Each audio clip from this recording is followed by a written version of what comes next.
What's up, guys? Welcome to another amazing episode of the Podcast. I have a very special guest with me today. I'll let her introduce herself.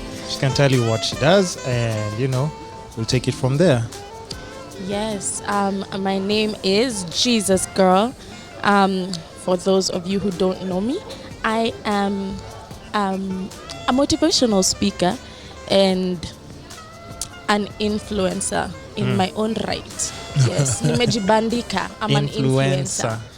Yes. You'll some people saying it's influenza. Isn't that a disease? Kind of right now in Nairobi. It's in Nairobi. No, hey, hold on. I'm joking. Hey, please. Okay, so let's get to it. Yeah. We have a lot to talk about. And a lot. Of course, anyone who's been... Oh, Lord, hold on. Hold on. No, we are good. We're good? We're actually good, yeah. Okay. So, anybody who's come across your social platform, they do know about what you talk about a lot, like on your platforms. But for the new listeners, we have to introduce them to you, and why you came to the name Jesus Girl, and everything else that you just have going on. Are you ready for this podcast? First of all, I am so ready. I am so ready. So, yes. Let's start with just the caption that made me invite you to the podcast, right? And then I know how we'll just bounce around everything. Because I saw you talking about the headline. What was the headline of the Instagram video? Yeah, the headline of my first episode from the Addicted series was, I didn't know it was heroin. And that captured, guys. That was, people were like... Got my attention. Hold up. Yeah. Yeah. So I decided to be extremely authentic, or extremely vulnerable, and just share your story. My story. Not leaving out the really bad parts. People sometimes share their story, but they're like, this little part, let me just sugarcoat or just relax. Yeah, just be like, that one is just gone with the wind. But it was very important to me to be able to truly let people into my experiences, because I felt like it would be so beneficial to so many people, be it youth, be it parents who have youth, be it people who know people in addiction. It really targets a very wide range of people. Yeah. So that was my biggest motivation, was the impact it would cause on those people listening. But I made it catchy. No, you did. Trust me, you did. So now, just how did you find yourself? You're a campus girl at this state before you, because I think how was your background growing up, first of all? Okay, we'll get to the campus. Because I think campus, that's where now people start, you have friends, influences, and people just trying to direct you in different ways, and then you find your squad and you rock with it. Yeah. So how did you grow up? Strict family? Just normal? Up, we had a house with very different value systems. Now, my mom was a pastor, is a pastor, actually a reverend right now, and my dad is an alcoholic. So growing up, Monday to Saturday, we were doing our own things, but Sunday you knew, 10 a.m., second service. Don't try to miss. Don't try to miss. Now via Sunday best, you wear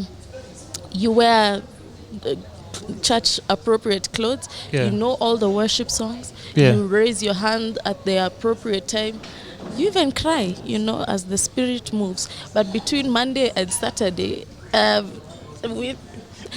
except my mom, most of us, you just do whatever. It must have been hard for her, man. It must have been so hard. But you can only preach to someone so much. At the end of the day, everyone has their life to live. And they always say the preacher's daughters are always the ones who always somehow. The devil just that's where the devil targets. She just wants to take us out. And so I grew up in that type of background, but my parents provided. I went to the best schools. I played sports. I played instruments. I was in choir. I was in production. So I was very active, and I was also now eventually in the worship team at church. So Oh, you are. yes, but I Okay. always tell people this. My reasons for going to church were 3 things. Number one, we used to have Sunday lunch. So so if Can't you was miss going to that. get that Sunday lunch, You can't miss that you are proper going to lunch. be, eh? exactly, you are going to be in church. That was the qualification. Number 2 was for boys. Yo, there used to be some cute boys up in that church. Listen, you can drop the name of the church. People can still keep going there. Oh no, of course now priorities have changed. I don't. I mean, Is that the priorities, same guys. reason you go to church right now? No, not at all. Are you No. sure? I Are you am- sure? I am extremely positive. Okay, so yeah, you growing up and everything, you finished, I guess, high school and everything. Here you are, you go to uni, right? Yes, but even Or prior even to prior uni, you already. Yeah, my last Oh, year wow. of high Oh, my school. apologies for just Jumping the gun. Yeah, please. So prior to university, I was in my last year of high school doing my O levels at St. Austin's Academy, and that's when I started to experiment with drugs. It was the in thing. It was the cool thing. I always wanted to belong and just be with guys and just fit in, Yeah, one like way or the cool other. kids. Exactly, cool kid, gang, gang. Gang. Okay. I don't even know the gang side. Let's just do this. Anyway, so so I sought to fit in, and the crowd I got involved in was a group of people who were drinking and smoking. And so that was cool to me. And so I started, experimenting. And for people who don't know about addiction, you don't start drinking mzinga the first day. The first day is just like a shot, then like a quarter, then a half, then eventually you're in lock and chain and you're drinking the mzinga. So I started experimenting. You could finish a whole booty on your own. Eventually, yes. Eventually, yes. I was a guzzler eventually. But obviously I started kidogo. But what really got me, it's a bee. Man, yeah. Have you ever been stung by a bee? A long time ago, but I know you just ignore them. They're gonna go away. Oh Lord. Okay. It's and so Maybe it's the color of this top first of all. maybe it's just bright and Is attractive. this top appropriate for conversation? I mean, yeah, this is sort of how you end up after long-term use of drugs. Of So that mzinga, first of all. it works very well. And so the thing is, with the alcohol and cigarettes, I used to get really bad hangovers. So I wanted to use a drug that didn't have such bad effect on my body. I'm Okay, just that gonna be be- still. Yeah, no, but just ignore. Yeah.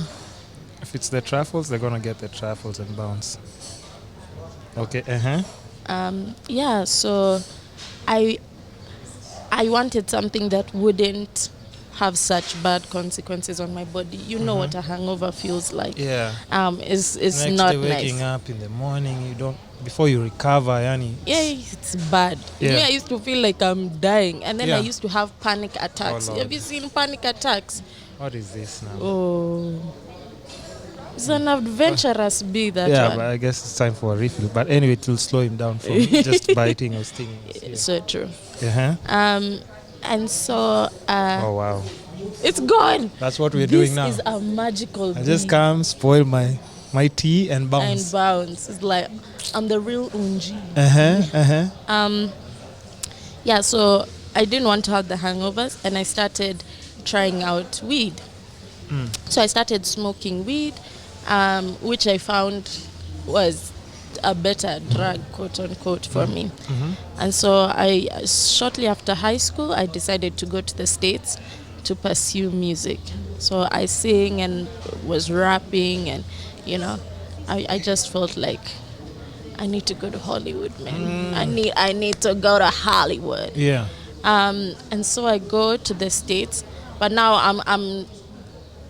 and part of it was my parents thought that if I get out of this environment, then things You're will gonna change, because I wouldn't be with my friends. I wouldn't be able to go to the same places I was going to prior. Basically detach me from everything I knew. But I was already hooked. So I go to the States and I'm still drinking, smoking cigarettes, and smoking weed. And now let me just tell you, the weed for the States it's a different ballpark. Let me It's just put it like that. really Yes. super strong? Yeah. Hey, Really, and there you see people smoking like it's just like having food and smoking. you have to build a tolerance, and in addiction there's as I described, the tolerance. So More you do it, your body keeps adapting. Exactly, and adjusting, and then it's not that you don't have the harsh consequences the longer you take it. But you need more of the drug to be able to get the high you got when you initially took the little amount. The first time somebody like smokes weed, just 2 puffs and they are floating. Yeah.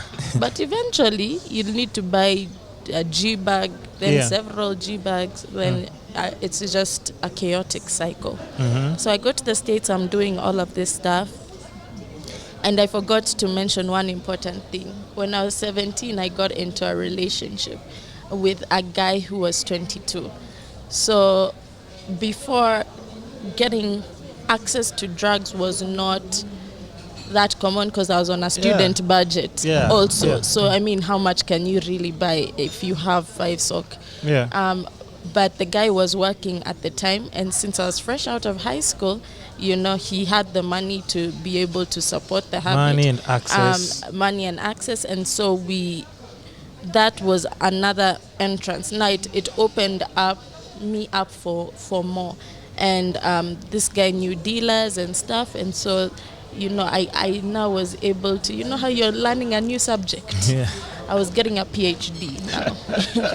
I was getting schooled. So anyway, I was at the point I was in the States, and I come back to this guy. So it ended up being like a 5-6 year relationship, but it was absolutely chaotic. I come back and I'm still smoking weed, and I go to my first rehab. I've been to 4 rehabs. 4. 3 of the rehabs were 3-month programs, and then the last one I went to was a 1-year program. A whole year? Yes. So you stay there for that whole year? You stay there for the whole year. But they implement what they call passes the longer you stay. So like at 4 and 5 months, you go out for a day, then it goes with... That looks good, eh? Oh, yeah. Thank you. Let him take that. Yeah, sure. So you have passes? So you have passes, and by the time you're coming out at 12 months, you've been reintegrated into society. So, so I come back and I go to my first rehab. In my first rehab, I came out with the notion that weed is so bad, I'll never smoke it again. It's illegal, and it's the devil's tool. But I was like, you know what? Alcohol is not so bad. Jesus turned water into wine, didn't he? So there was a lot of justification on he wasn't that. doing that on a daily basis, was he? I mean, he wasn't, and I don't think he was getting drunk at the party either. So I throughout those 3 rehabs, I always maintained that I can control, because I was thinking, okay, I'm just in my early 20s. If I live to, let's say, God willing, 75, and in 50 years I'll never drink. 50 years I'll be going for party after party, and I'm not with soda in my cup. I was like, hell no. I was not for it. And so I always held on to the fact that, I can just have a glass of wine, or I can just have... But that was always the breeding ground for everything else to come because you're still in. consuming, kind of. So Yes, still, exactly. Yeah. And then when you're drunk, you don't make good decisions. So I would have the resolve of, I'm not going to smoke weed, but I get really drunk. Somebody has a blunt, and the cycle and then now you continues. smoke and Exactly. drink, Because smoke and everything drink. I said when I was sober, hey. Yeah. When I'm drunk, I'm just like, it's not so bad. It's not the worst thing that could ever happen. Yeah. You know. And so I found myself in a position where I would be sober for a few months, relapse, sober for a few months, relapse, or drink for a few months, go back. Comes the point where I'm at Daystar. I'm at Daystar University. I'm wanting to pursue a journalism degree. At this time, I'm how old? I'm 22. Yeah. Yes, I'm 22 I'm 21, and I want to pursue journalism. So this time I'm back on weed, I'm back on alcohol, I'm back on cigarettes. And so I go to Daystar. And my friend is like, I always now just use friend, quote unquote. Yeah. He's like, I have something you can put in your weed that will make it 10 times stronger. 10 times. And who am I? You want 10 times stronger? Yes, of please. Course. Yes, please give me. I mean, where have you been all this time? Yeah. I was always that girl who loves to push the boundaries and loves to experiment and have that adrenaline rush and just live life on the edge. Yeah. And so, oh Lord, sometimes I think back to me at that age. I'm just like, girl, what was I thinking? Girl, but then again, it's an age thing. That's why at times when you see your parents are so concerned that when you're at a certain age, it's just because they're like, anything can go wrong at this point. So true. And so I tried this blunt. So did he show you when he's putting the... No, he didn't. He just came told with you like it there's already something. rolled from, the so dealer. he did tell you in advance like, hey, this one, it has something and it will make you feel... He told me it'll just be stronger, 10 times stronger. But he got it from the dealer. It came already rolled. It looked like a perfectly normal blunt that I'd been smoking now for like the past 4 or 5 years. And so there was no cause for alarm. Yeah. And the name they used to call it was a snuggie.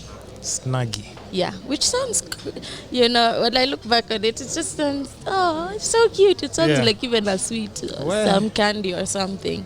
Snuggie. So I'm like, heck yeah. I tried the first time, and true to his words, it was a crazy high. It was like nothing I had ever experienced. So I loved it. It came with some nausea and I threw up, but that wasn't enough to give me a red light. I love the feeling. Okay. Yeah, I'm like, it's okay. Kama kawa ni kawaida tu, know. And so so I continue smoking, and this time he's the middleman, right? So he's getting from the dealer and bringing to me. And I would just give him a bit of money, but not too much that I felt like, okay, why am I giving you this much? Yeah. So I smoke for 3 weeks, and then I take a trip to the Mara with my family. And so on the trip, I'm not able to smoke. Now, for anybody who's familiar with addiction, they know the term withdrawal symptoms. And basically, withdrawal symptoms occur when you abruptly stop taking a drug that your body is already used to. And so I was used to withdrawals. It was a common thing. But the withdrawals I experienced on that trip, my friend, hey, they were bad. I had the sweats, I had chills, I had a fever, I was throwing up, I was having a running stomach, just... The way you see it like in the movies, Yani. It was, yes. And now guys can look at you and see like, Famo can look at you and like, okay, there's something Oh, they didn't Yeah, notice someone. okay, They were just they like, just maybe thought it's I a was fever. unwell. Oh yeah, You because you know. can catch a fever and still have. Exactly, and then I'm not in my normal environment. I'm just So they weren't, and I was very good at isolating myself and really having a wall and not letting people in. But people always ask me even about my family, like, didn't they know? Didn't they? Whatever. But when I was smoking weed and I was drinking and stuff, me, I'm the type of person, if I've decided to go this way, nitaenda, I will go. And even if you try and tell me It anything, won't make like a I was difference. so hard-headed. Like I was just that brat who just thought she knew everything and you can't tell me nothing. And on top of that, my dad being an alcoholic, I would just be like, is the You pot drink. calling the kettle Yeah, black? yeah. Because Yeah. so but on the trip they didn't really put two and two together, although so they knew I was smoking and drinking, Yeah. but not Not anything beyond no, that. nothing stronger. Yeah, exactly. And I feel like at that point they were just sort of like, no, you can fight with someone until you get to a point where it's just like, let me just let her be. She might yeah. stop. Although they But would as long try, as yeah. we see her, we still interact. She's part of our family. Exactly. I We're just good. had to keep up the norms. And so I decide, when you have a problem, the first place you go to is Mr. Google. Google. Yes. Google. So Dr. Google was my reference. And what I did was, because I knew it was withdrawal symptoms, I described it on Google, and then I pressed search. And you know what came up? Heroin withdrawal symptoms. What? And I'm just like, what? What? That's not possible. Exactly, because growing up, I always had this notion that heroin is injected when people overdose. You always see the movies where somebody injects heroin and then they pass out with overdose their- and then end up like this. on your shirt. Yeah. That's exactly.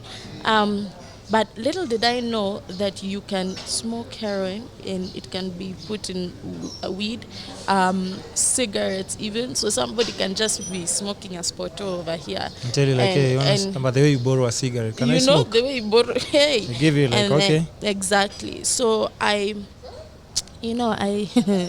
very, yeah. But the thing is that with heroin, it only takes 2 or 3 times of use for you to be hooked, whereas Really? alcohol Like you and can't weed, help yourself like exactly, completely. like it's The craving is the craving is intense, and then also the withdrawal symptoms are intense. So to counter the withdrawal You symptoms, have to take. you have to take so that you can go back to normal. Because on top of the physical withdrawals, there's also anxiety, restlessness, paranoia. You can't be still. It's horrible. So I come back now with a mission from the Mara trip to find the dealer myself. And the other day on my page, people were asking, there were a couple of questions. So, Ati, where do you get heroin? I don't want to buy. I just want to know because I'm concerned. Come on, I'm like, come girl, on. No. girl, please. But I just said that when you're not using heroin, you can't know these things.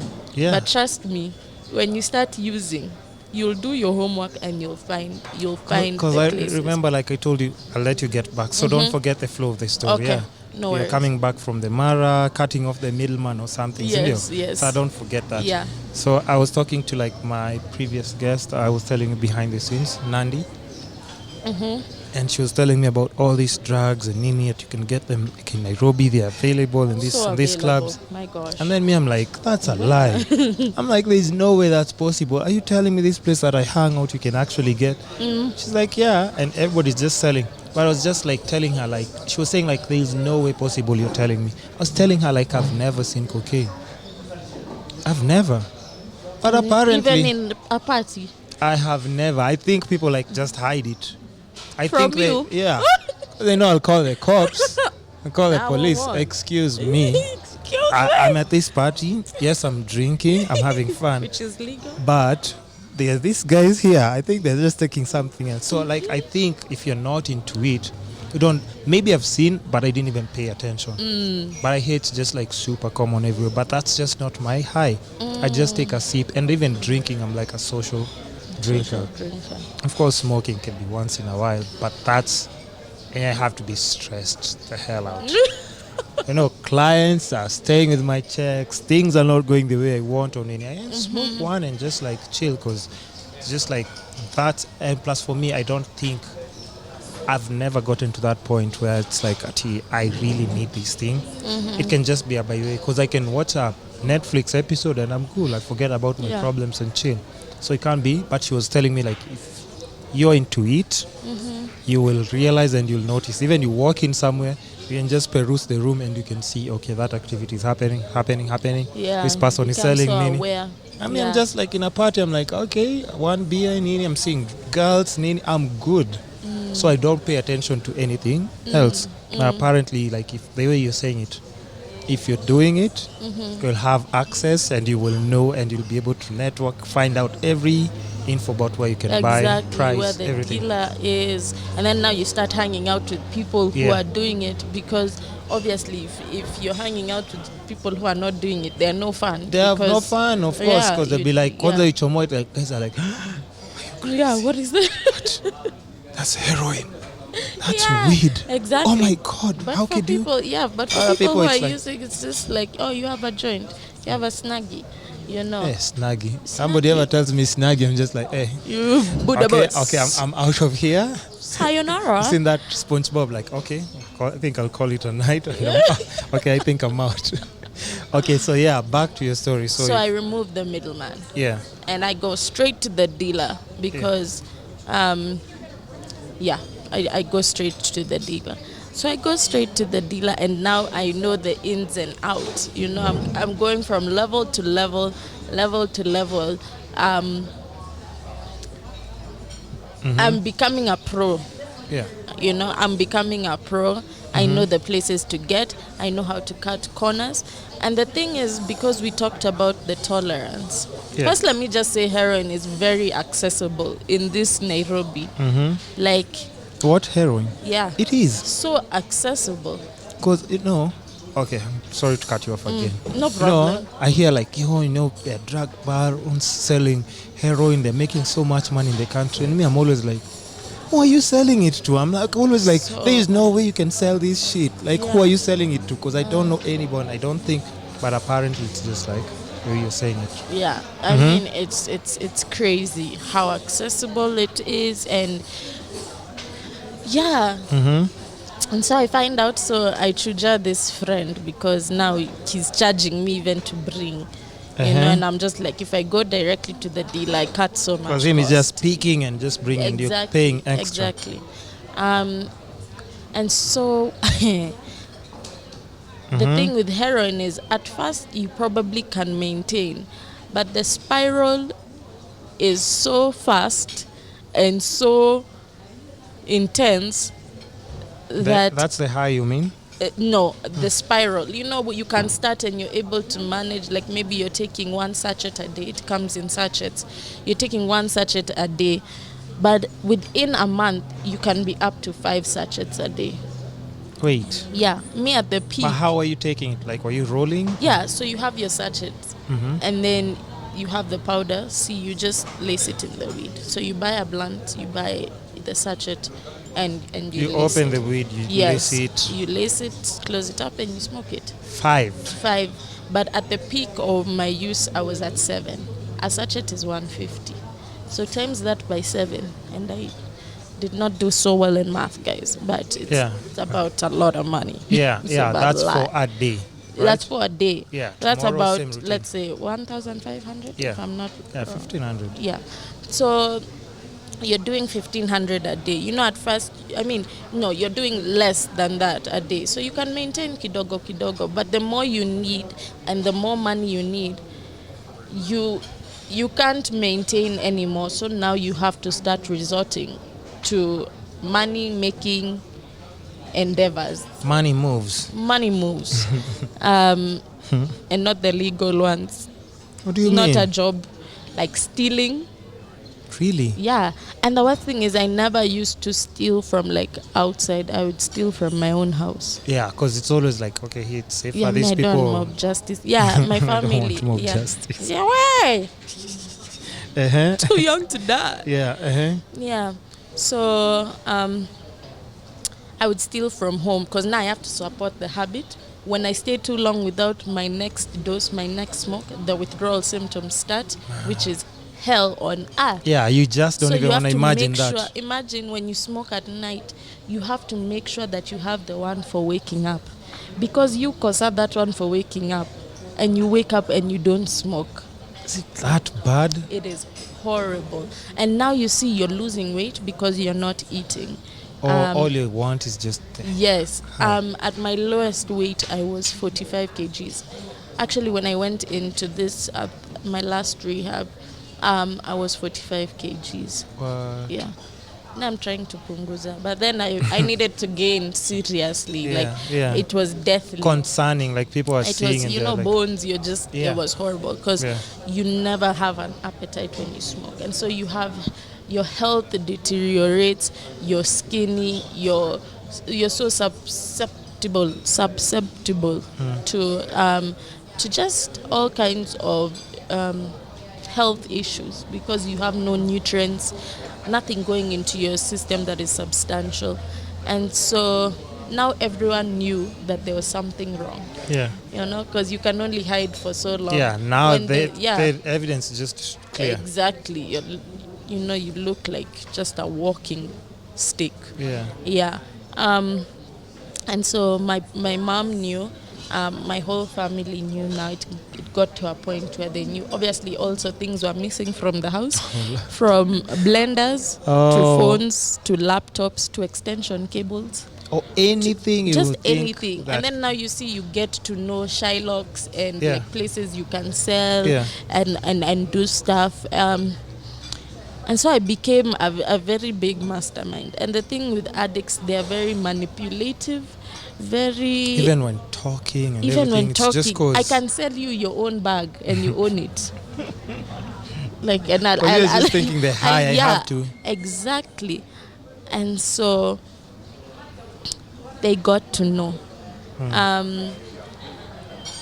So I go to rehab the second and third time. And the second and third time are for heroin, marijuana, alcohol, cigarettes, Jeez. coke on and off. But coke is very expensive. Coke as so well? Yeah. You did coke as well? Yes. When I would drink, I would take coke. Because, you know, How's the that high... possible, man? Because, I mean, I hear people taking all these things. Like, what kind of high are you chasing? Because I'm guessing, like, okay, booze, you feel like you're... Oh, but I had coke takes. Is it lower? Like if you're super high, it takes nini kidogo and then it like makes you more alert and more, you just feel on top of the world, but more alert. Is the high good?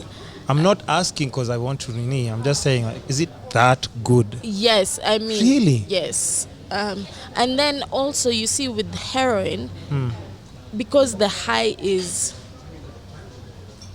so extreme, then you find that alcohol doesn't do much to you.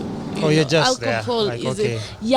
it's not like a buzz, but it's so not that's at why the- if you're not doing heroin, you need to use multiple drugs to try and get you somewhere. So it's the alcohol mixed with weed, mixed with coke, mixed with cigarettes. You know. Those are things you just see in the movie, man. You know, and people no one wakes up and says, you know, today I want to become an addict, or No. when I grow up, sign me up. You know, no one. Yeah. Especially like when your parents are just providing everything Exactly. and You're they're not just struggling. Yeah. You're just a happy-go-lucky kid. So yeah, you're saying like, okay, so you're taking like all the, how much? Or you said a packet of heroin is 150. 150 a sachet. Yeah. Okay, so that I think like even for like just a regular person they can steal. It's Yeah. been made kind of like still affordable, right? Yes, but now you'll need to It depends with you'll your have tolerance to buy now. also the blunt. Oh yeah, now you need a blunt. Oh, and this is a daily thing. Yes, exactly. Oh, it's actually a lot of money. It is. Okay, It Coke. is. How about Coke? How much was Coke? Coke, it depends on the... Once the I would way say you've said the it, the way you've great. said it, like, Coke was just too expensive. It's just like, okay, now Bruh. this one upon. Yeah. So Coke depends on how pure it is, and but you can get a gram for, let's say, 5,000 shillings. And how that? At most, Almost 7 also G's I've even had. 10 G's. 10 Yeah, for a gram. yeah, That's more pure, I guess. exactly. And then so, how long will that gram take you, ideally, when mean, you're doing it? If it lasts the whole night, you're lucky, because the high for Oh my cocaine God. is short-lived. First of all, I can't even afford that habit, even if I Honestly, want the to. high for cocaine is very short-lived. Really? Yeah, it's like 30 minutes max, and then you. Oh, 30 and it's gone? Yeah, it's not. Yeah, it's not. Yeah. But is it good as well? And I'm asking this for research purposes. Don't make me say it now. Listen. Between the heroin high and the cocaine high. Which one is? They're Which just one is very different. different? Cocaine is an upper. Horian. Yeah. Heroin is a downer. Oh, okay. So Yeah. Coke, you take you a bit more light. Yeah, yeah, like Coke, heroin heroin slows you down, and you're ready to hit the sack. So they're very different. Yeah. Okay, go on with your story. Where was I? You said like you got to a point where you're doing like both, like all the three. Oh no, you went to rehab for now both. Yes, for all heroin all and those. weed. For heroin and weed now, when I was 23 and 22 years old. That's crazy. So, That's super young. yeah, man. and so by the time I was 23, I'd gone to now 3 rehabs. And the thing with these secular rehabs, though, is that they give you cigarettes, first of all. Yeah. Or to like, just not to cut you off completely, or what? Yeah, so their stance is sort of like, it's not as bad as what you are doing, which is nonsense, because cigarettes give you cancer. Yeah, Like, but still, bro. I hear just cigarettes still have addiction as well, because you want that nicotine, and you just also. It's super, super addictive. It is just super. In fact, cigarettes are in the top 3 of the most addictive drugs. Yeah. So Yeah. So whenever I would go to rehab, I was still smoking cigarettes the whole time. And what that does is, every time you leave rehab, you are still needing a certain substance that alters your brain chemicals in order for you to feel normal. You're still dependent on something. Yeah. Not Not and then clean. also, in those rehabs, what I came to realize is you deal a lot with just the addiction itself. Whereas where I'm at, we've come to the realization that there's so many deep-rooted issues that occur, that cause there to even be an inclination to go into addiction in the first place. So addiction is just a way to numb or to dull, a pain, a hurt, a wound that is internal. And so I came to realize that unless I deal with the root problem, addiction is not the problem. Addiction is just the symptom of the problem. It's a manifestation of something bigger that's going on. And whenever I would go to rehab prior, I would just, I learn the 12 steps. I learn, addiction is a disease. Addiction does this. Addiction. Like, I could tell you everything about addiction, but I was never healed. Like, I would just go back out broken and just the same girl, just that I had stayed sober for 3 months. And that's why I felt like I found myself in the same cycles all over again. Because even the issues that led me to that lifestyle had never been dealt with. They're still there. Yeah, and so And they can trigger you anytime. Exactly. Like, if a situation happens that is similar to something you've experienced before that had negative impact on you, then obviously your first reaction is to go back to what you know best. Yeah. And that is the drug, whichever drug it may be. Yeah. By the time I was going into Teen Challenge, which is the 1-year faith-based program I was telling you about, I was completely done. The way I'd been justifying before at Jesus turned, I'm like, child, I want these drugs. I want these drugs. I want nothing. It was really bad. It was really bad. I told you I was 45 kgs. But on top, or more than my physical health being so bad, internally I was just a hot mess. I had such low self-esteem, low self-worth. I lived in fear, in anxiety. I had depression and had been on and off antidepressants for a while. Man. I was completely broken, and I reached such a rock bottom that I was like, you know what, if I don't take steps to change. and do it in a way that I had never done before, then I would die. It was truly a life or death situation. And whenever my mom would see me, she would shed tears, because she would always, she would always feel like this is the end. This is, because she's seen that gradual deterioration. every single day. At first I could handle it. At first it looked all fun and games, and just going to the club and having a quarter. And then it got to a point where I could have never imagined. People think that you even have the slightest picture of what's to come. I could have never imagined that I would be at a point where I'm in a life or death situation, and yet I'm still stealing to be able to get the very thing that's killing me. It's such a horrible place to be, and I would not wish it on my worst enemy. And so 29th November 2018, I checked myself into Teen Challenge Kenya. Wait, so you went on your own? Oh, yeah. Really, so most people say like it really, at times it's not even like about people forcing you or drag. Yes. Why you at any point like picked up and forced to go into rehab? In my first rehab, it was not voluntary. But they had to just drag you there. Yeah, they were. In fact, they packed my suitcase. I didn't know Jack, so it was. And you come back, you're like, have a seat. Yeah, now, exactly. And me, I used to be a marijuana advocate, so I used to tell you all the health benefits. Even by the you time have I your was quotes and nini. Yes, I'm like, these are the statistics that prove that blah, blah. And actually, let me address that. Marijuana.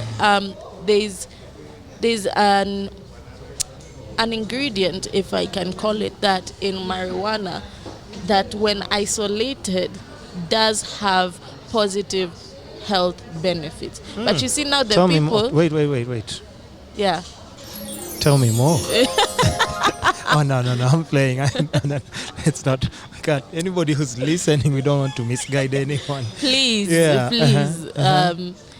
Yeah, so people see that weed is being used to treat this and that, but people are not understanding that there's an isolated part of it that's going for that yes, medical. and it's not even smoked, because that already has consequences on your lungs. You can't smoke health. You can't smoke medicine.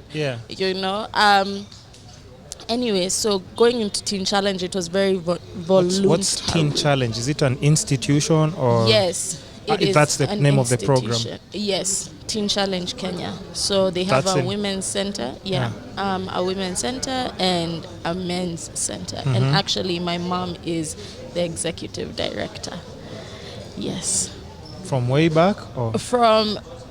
Like maybe 2 years prior to my going to Teen Challenge. And she had always been telling me, come to Teen Challenge, blah, blah, blah. But I always was like, first of all, lady, first of all, I'm not even... parenting is hard. That's why I'm no hurry. Yeah. In no hurry. Yeah, because already like how you can already put yourself in her shoes and you're like, oh man, I put her through this. Yeah. And oh my gosh. Which wasn't like really necessary. But so go on. Mm-hmm. So she'd been telling me for a long time, but first of all, I didn't want a faith-based program because I'm like, I want to know Jesus. And second of all, I was like, it's 1 year. I'm like, people my age are having babies and getting married, and you want me to sacrifice 1 year of my life? No, thank you. Mm-hmm.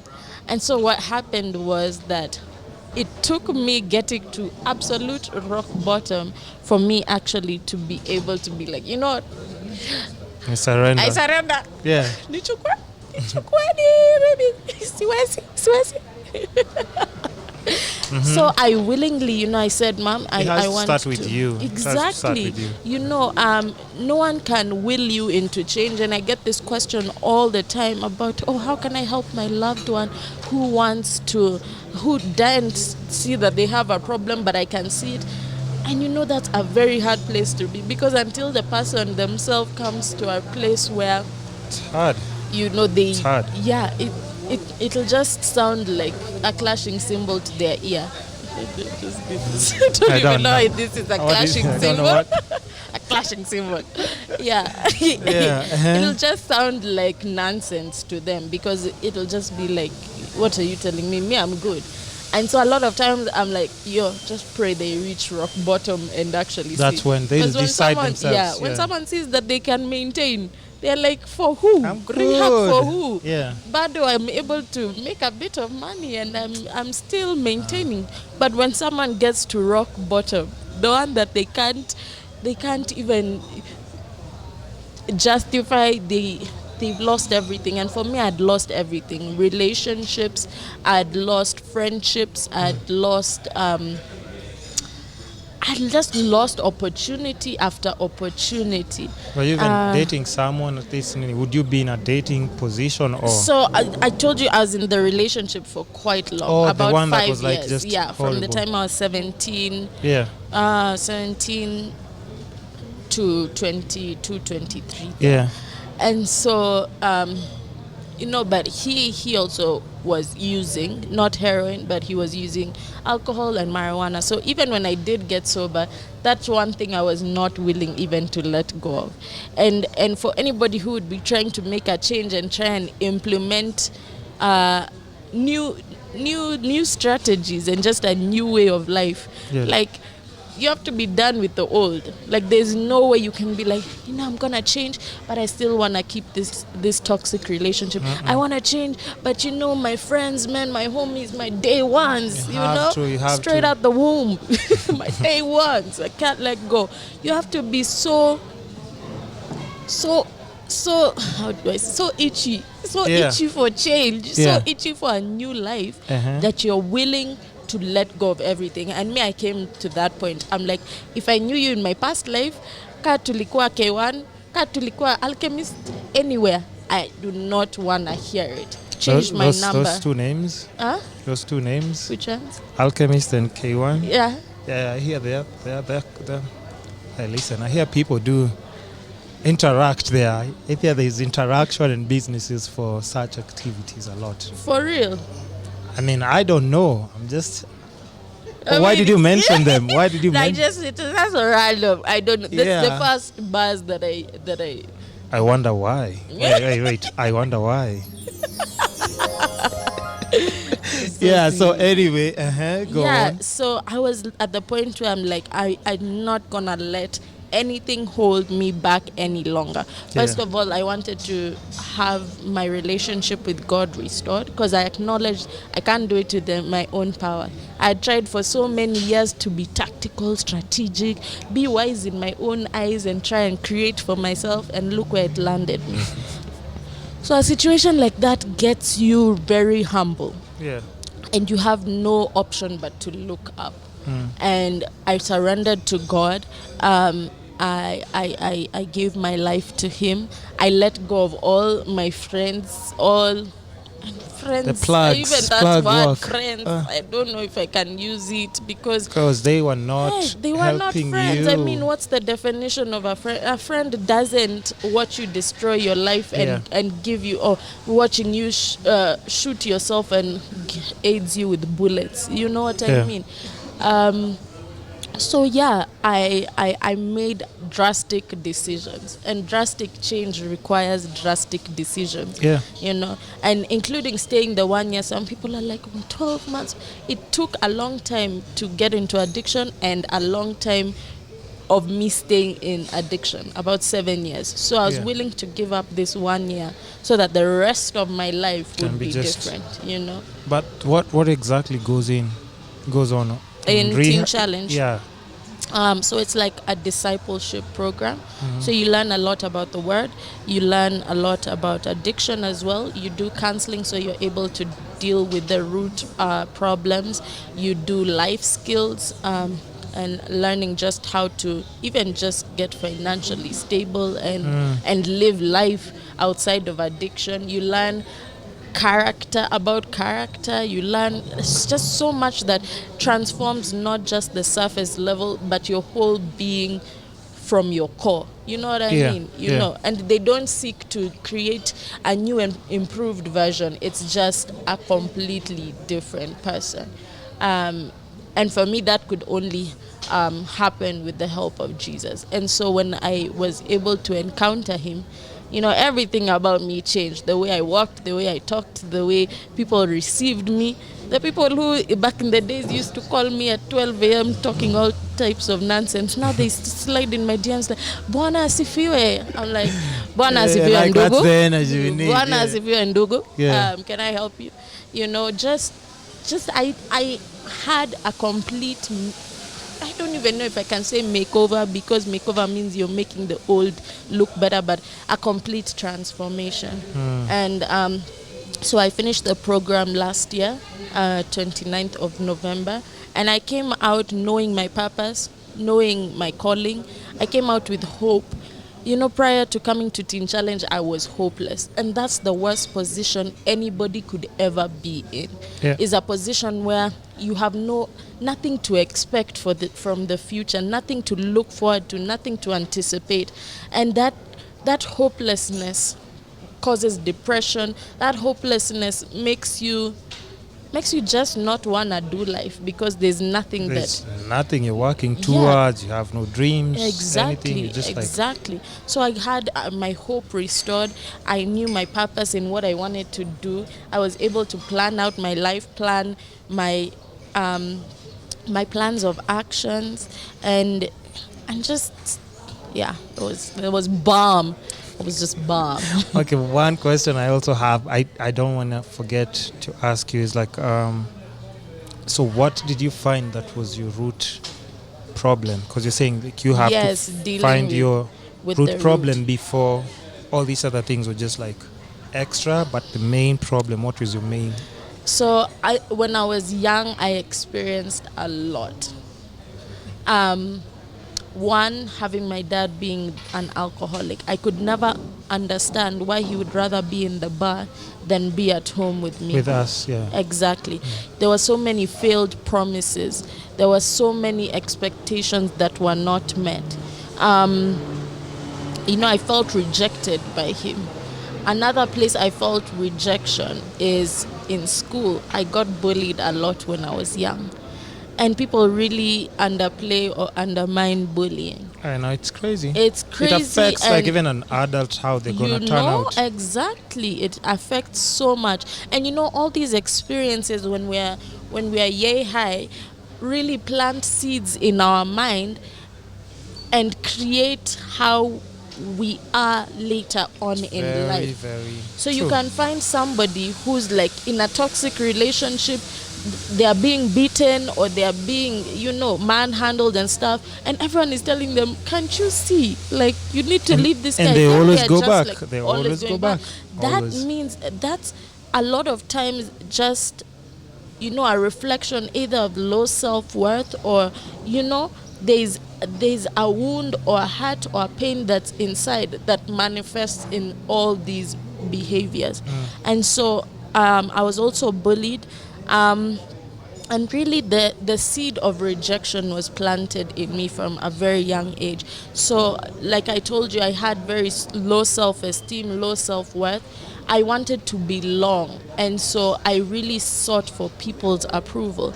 So if I was in church, I would do the church things to be approved. Validation everywhere, seeking it. Affirmation. When I was in the club, I was gonna do the most, stand on tabletops and make I was a force to be reckoned with. I really gave people the power to define me, and really valued myself in the eyes of other people's how other people saw me. And really, that's set the stage. So by the time I was even taking my first drink or my first puff, like, I was already broken. Like, that was just an avenue to numb a lot of stuff that had gone unsaid, a lot of feelings that had been suppressed, a lot of, just a lot of. Yeah. Have you ever had a conversation like with your dad just about, because you see, like, we're talking about facing all these things, but have you ever like just sat down one-on-one with him and told him by the when I was a kid, you didn't do this for me, this made me feel this way? Have you ever had that conversation? Well, not directly. So when I was not directly? Because you've already done. I forgave him, and this is what happened.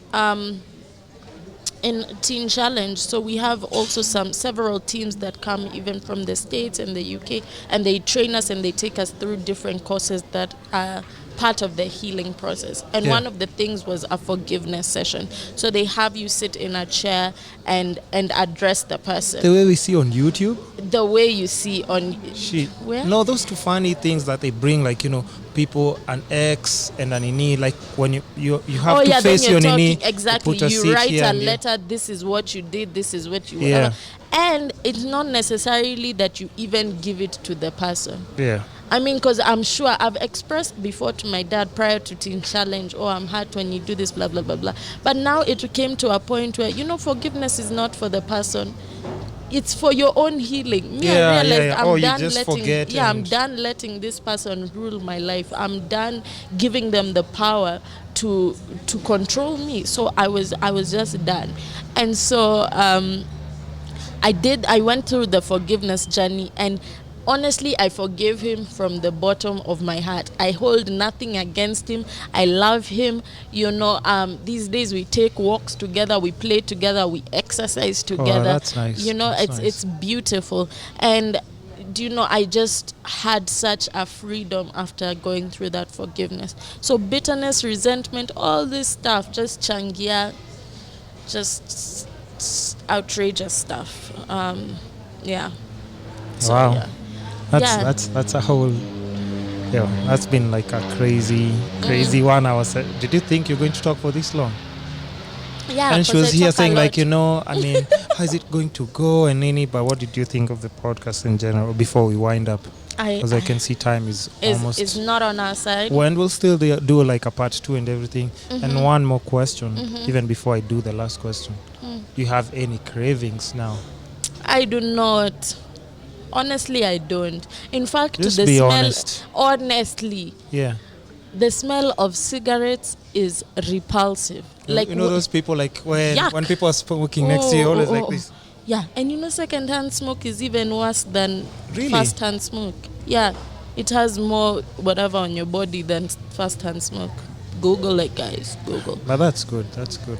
But I don't have cravings. Also, I don't even really put myself in any situations situation that are, in addiction, we have this term called triggers, obviously, which, as the name suggests, is a trigger. And we have PPTs. Those are people, places, and things that, can... Just avoid. Yeah, just avoid. So, places... I'm not pulling up to your party with drinks flowing and open bars. There's another person there. We're just passing exactly. knees. But in life you can't avoid all together. You do your best, but there are, let's say, family functions where, just put a no smoking sign. No one is going to stop because we put no smoking and you put orange juice kila mahali. Exactly. Drink outside, come inside drunk if you want. No, but it's because you see, it's just like a whole different, because you're saying doing that for like 7 years and it took you a whole year to try and just bounce back, which you have. Yeah. And it's not easy. Not so many people make it back. Once they're gone, they're gone. Yeah. They don't make it back. So that's special and it's all God. It's all God. I can't take credit, because I've tried many times prior to that. So clearly it's not me. Yeah. That's nice. So one last question before we wind up, and I'll definitely call you up for a part 2, in a couple of months, at the end of the year or something,